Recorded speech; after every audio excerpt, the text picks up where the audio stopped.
Hello everybody, and thank you for sharing your time with me. I'm sending this message through various different channels to reach my dear Russian friends and the Russian soldiers serving in Ukraine. I'm speaking to you today because there are things that are going on in the world that are being kept from you, terrible things that you should know about. But before I talk about the harsh realities, let me just tell you about the Russian who became my hero. In 1961, when I was 14 years old, a very good friend of mine invited me to come to Vienna and to watch the World Weightlifting Championships. I was in the audience when Yuri Petrovich Vlasov won the World Championship title, becoming the first human being to lift 200 kilograms over his head. And somehow a friend of mine got me backstage. All of a sudden there I was, a 14-year-old boy, standing in front of the strongest man in the world. I couldn't believe it. He reached out to shake my hand. I still had a boy's hand. He had this powerful man's hand that swallowed mine. But he was kind, and he smiled at me. I will never forget that day. Never. I went home and I put his photo above my bed to inspire me when I started lifting weights. My father told me to take down that picture and to find a German or an Austrian hero. He got really angry, and we argued back and forth. He didn't like Russians because of his experience in the Second World War. You see, he was injured at Leningrad, where the Nazi army that he was part of did vicious harm to the great city and to its brave people. But I did not take the photograph down, no, because it didn't matter to me what flag Yuri Vlasov carried. My connections to Russia didn't stop there, by the way. Oh, it actually deepened when I traveled there with bodybuilding and for my movies and met all my Russian fans. And on one of those trips, I remember, I met Yuri Vlasov once again. It was in Moscow during the filming of Red Heat, which was the first American movie allowed to film in Red Square. Now, he and I spent the whole day together. He was so thoughtful, so kind, and so smart, and, of course, very giving.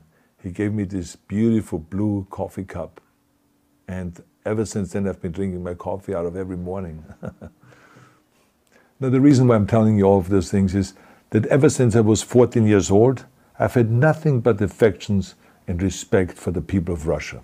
The strength and the heart of the Russian people have always inspired me.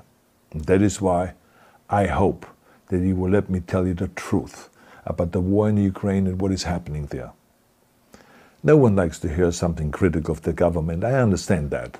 But as a longtime friend of the Russian people, I hope that you will hear what I have to say. And may I remind you that I speak with the same heartfelt concern as I spoke to the American people when there was an attempted insurrection on January 6th last year, when a wild crowd was storming the US Capitol, trying to overthrow our government. You see, there are moments like this that are so wrong, and then we have to speak up. And it's exactly the same with your government. I know that your government has told you that this is a war to denazify Ukraine. Denazify Ukraine? This is not true. Ukraine is a country with a Jewish president, I might add, whose father's 3 brothers were all murdered by the Nazis. You see, Ukraine did not start this war. Neither did nationalists or Nazis. Those in power in the Kremlin started this war. This is not the Russian people's war. No. As a matter of fact, let me tell you, what you should know is that 141 nations at the UN voted that Russia was the aggressor and called for it to remove its troops immediately. Only 4 countries in the entire world voted with Russia. That is a fact. See, the world has turned against Russia because of its actions in Ukraine. Whole city blocks have been flattened by Russian artillery and bombs, including a children's hospital and a maternity hospital. 3 million Ukrainian refugees, mainly women, children, and elderly, fled their country, and many more are trying to seek to get out. It is a humanitarian crisis. Because of its brutality, Russia is now isolated from the society of nations. You're also not being told the truth about the consequences of this war on Russia itself.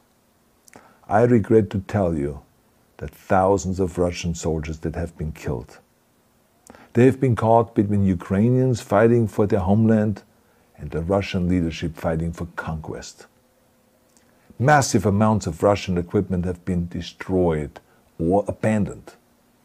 The destruction that Russian bombs are raining down upon innocent civilians has so outraged the world that the strongest global economic sanctions ever taken have been imposed on your country. Those who don't deserve it on both sides of the war will suffer. The Russian government has lied not only to the citizens, but to its soldiers. Some of the soldiers were told they were going to fight Nazis.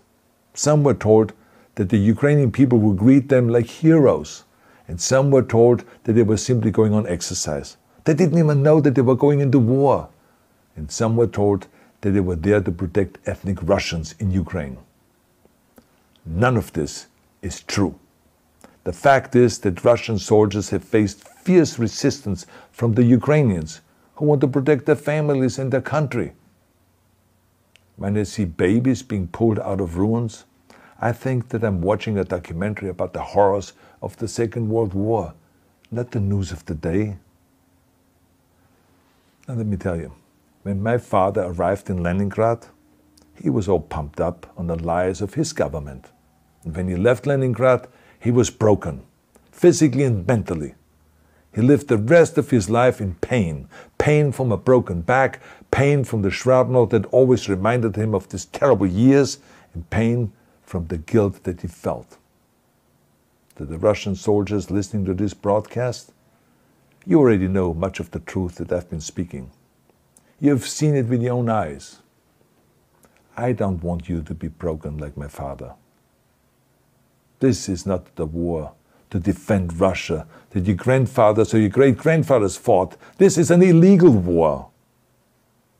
Your lives, your limbs, your futures are being sacrificed for a senseless war condemned by the entire world. Now, to those in power in the Kremlin, let me just ask you, why would you sacrifice those young men for your own ambitions? To the soldiers who are listening to this, remember that 11 million Russians have family connections to Ukraine. So every bullet you shoot a brother or a sister. Every bomb or every shell that falls is falling not on an enemy, but on a school, or a hospital, or a home. I know that the Russian people are not aware of such things are happening. So I urge the Russian people and the Russian soldiers in Ukraine to understand the propaganda and the disinformation that you are being told. I ask you to help me spread the truth. Let your fellow Russians know the human catastrophe that is happening in Ukraine. And to President Putin I say, you started this war. You are leading this war. You can stop this war. Now, let me close with a message to all of the Russians who have been protesting on the streets against the invasion of Ukraine. The world has seen your bravery. We know that you have suffered the consequences of your courage. You have been arrested, you have been jailed, and you have been beaten. You are my new heroes. You have the strength of Yuri Petrovich Vlasov. You have the true heart of Russia. My dear Russian friends, may God bless you all.